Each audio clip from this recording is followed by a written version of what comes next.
The Pentagon unveiled plans this week for how to fully integrate women into frontline combat. It is a topic that freshman Congresswoman Tulsi Gabbard knows well. The 32-year-old Hawaii native is the youngest woman in Congress, the first Hindu, and one of the few who saw combat in Iraq. She's also this week's Sunday Spotlight. As long as we've had a United States military in place, women have been raising their hands to serve our country. During my deployment, there were missions that I volunteered for and was not allowed to go on simply because I'm a woman. They said, sorry, no girls allowed. If you can pull your weight and if you can do the job, you should be able to do it.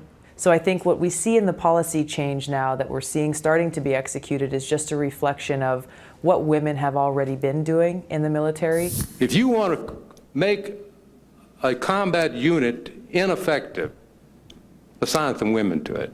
It's uncivilized, and women can't do it.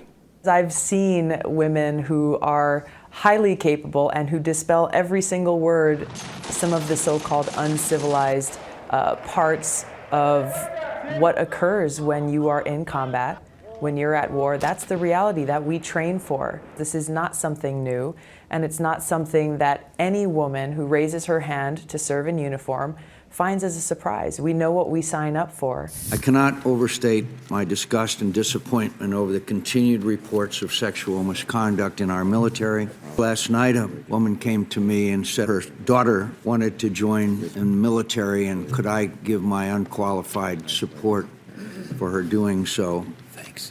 I could not. The issue of military sexual assault and the skyrocketing numbers that we've seen reported, I think they've shocked all of us. When I was deployed to Iraq, we heard and saw incidents that were being reported or incidents that were occurring within our camp. We got issued rape whistles so that, as we walk out of our tent or walk out of our hooch, we've got our body armor, we've got our helmet, our weapon, and we've got our rape whistle. It was an eye-opening experience to have to consider that fact when we're serving overseas in Iraq. That just places a greater responsibility on those in leadership to do something about this. We have to do something about this now. Aloha! I'm Tulsi Gabbard, candidate for Congress in Hawaii and a captain in the Army National Guard. Someone asked me recently when I went back to Hawaii, they said, so, how's it going in Congress? Are you fitting in there? And I told them not fitting in is actually a good thing. Catching that 10.5-hour flight to Hawaii is my commute to and from work. You can smell the ocean breezes as soon as you get off the plane.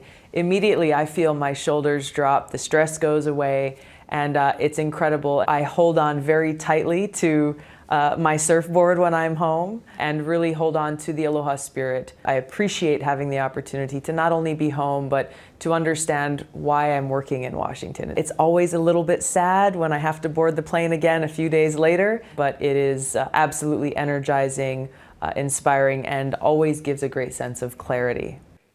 And our thanks to Tulsi Gabbard. You can see more of our interview by going to This Week at abcnews.com. The Congresswoman is also featured in the upcoming issue of Vogue on newsstands June 25th.